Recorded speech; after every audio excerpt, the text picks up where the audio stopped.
Bom, e falando ainda mais sobre essa libertação dos reféns, nessa sexta-feira, a gente conversa agora com o advogado Daniel Bialski, vice-presidente da Confederação Israelita do Brasil. Tudo bem, doutor? Muito obrigado, boa noite.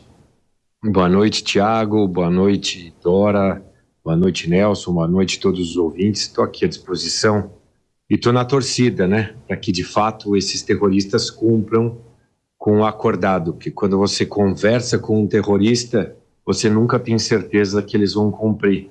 Haja vista que, independentemente de se estar conversando aí para um cessar-fogo, Israel continua sendo bombardeado.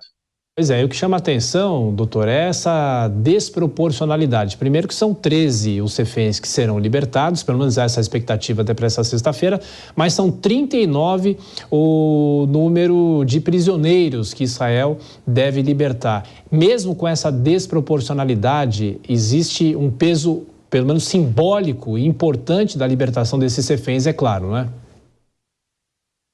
Israel tem um ditado judaico, né?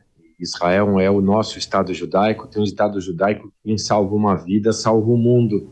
Então, esses reféns que estão na mão desses terroristas representam muito para o Estado judaico, muito mais para as famílias dele, mas para toda a comunidade, não só que mora em Israel, mas em todo o mundo. Então, Israel não está preocupada com essa desproporcionalidade. Israel quer que esses civis, crianças, mulheres, os jovens, os idosos, depois os homens, sejam devolvidos, independentemente dos prisioneiros que vão ser devolvidos.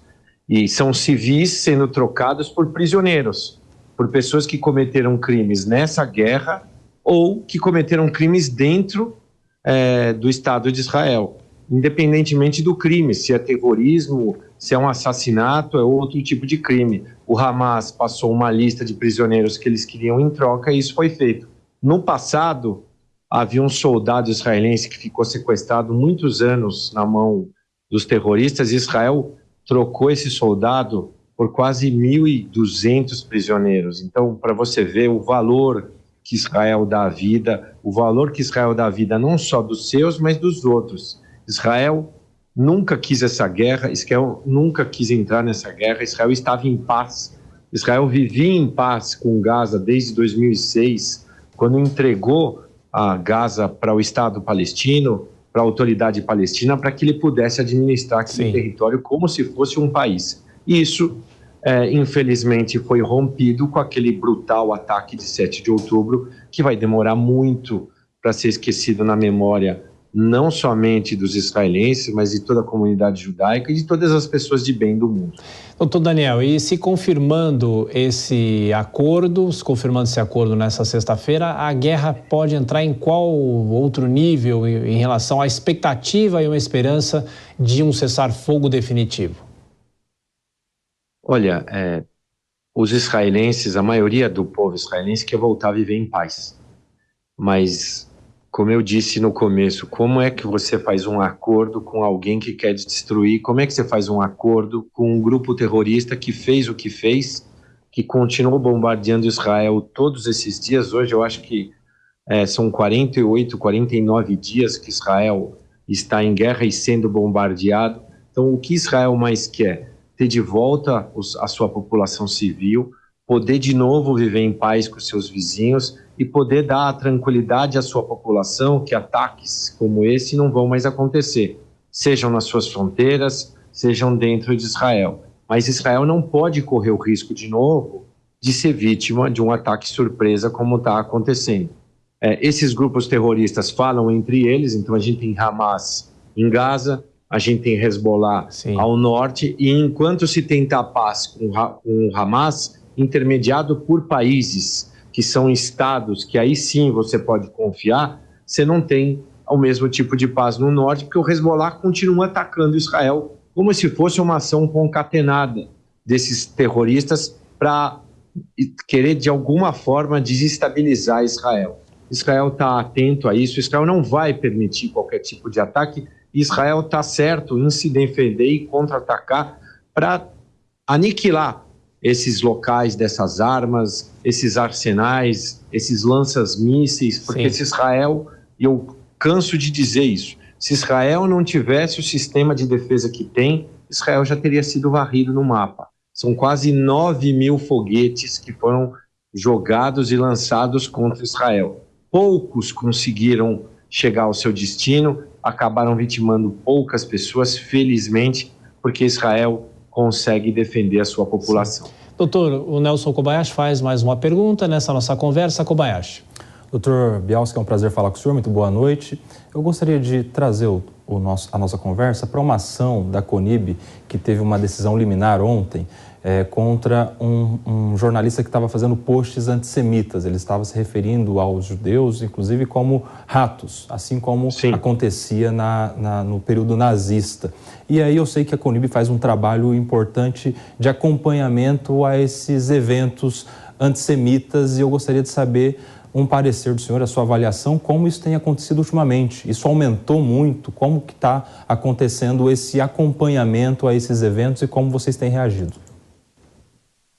Então, a CONIB, a Confederação Israelita do Brasil, né, junto com as federadas, está tentando combater o antissemitismo. A gente teve um aumento em outubro de mais de 1000% de denúncias. Então, se você for ver no mundo real, isso é muito maior. Em novembro, a gente já passou de 1.200, 1.300 denúncias de antissemitismo, e essas denúncias de antissemitismo, elas acontecem em escolas, em faculdades, na rua, num prédio, ou até mesmo em manifestações de políticos e de jornalistas. Esse jornalista, infelizmente, ele é um antissemita declarado, ele fez várias postagens onde ele compara judeus a ratos. Ele fez várias postagens onde ele pede a aniquilação de Israel, dos sionistas e dos judeus, e a partir disso a CONIB, não só em relação a ele, mas em relação a todos os antissemitas, tem tomado diversas atitudes, na esfera civil, na esfera criminal, na esfera administrativa, tem agido para elidir esse tipo de conduta, porque o Brasil tem uma legislação que combate o discurso de ódio, que combate o racismo. E todas as pessoas que, de alguma forma, acharem que elas vão continuar espalhando este mal, espalhando esse preconceito, espalhando essa discriminação, e eles não vão ser procurados, processados e punidos, eles estão errados.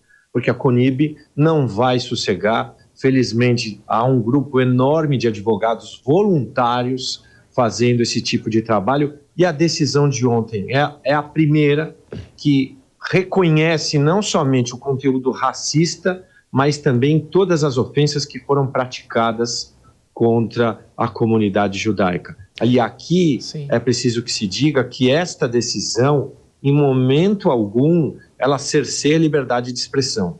O Supremo Tribunal Federal já decidiu em diversas oportunidades que a liberdade de expressão ela acaba quando há um cometimento de um crime. Sem então, dúvida. Quando alguém se manifesta de forma racista, quando alguém se manifesta de forma difamatória, caluniosa, de apologia ou incitação ao crime, ela comete uma infração penal. E esta infração penal é sujeita não somente à responsabilidade criminal, mas também à responsabilidade civil. E cabe a nós, CONIB, e com o apoio de todas as autoridades públicas, Polícia, Ministério Público e Poder Judiciário, combater esse tipo de atitude. Hoje é contra os judeus, acontece muito também contra a comunidade negra e também com outras minorias. E isso não pode acontecer num país que é um Estado democrático de direito e onde há um princípio consagrado na Constituição, que é o princípio da igualdade. Todas as pessoas aqui têm o direito de professar a sua crença e têm que ser respeitados por isso. Doutor Daniel Bialski, vice-presidente da Confederação Israelita do Brasil. Muito obrigado mais uma vez, boa noite, até a próxima. Obrigado, Tiago. Boa noite a você, a todos os ouvintes. E como eu mencionei, estamos na torcida para que esses primeiros reféns sejam libertados, que eles estejam em condições de saúde boas e psicológicas e psiquiátricas. Não há como, né? Claro. Mas a gente espera que gradativamente a normalidade volte à vida deles e das famílias. E estaremos acompanhando. Muito obrigado.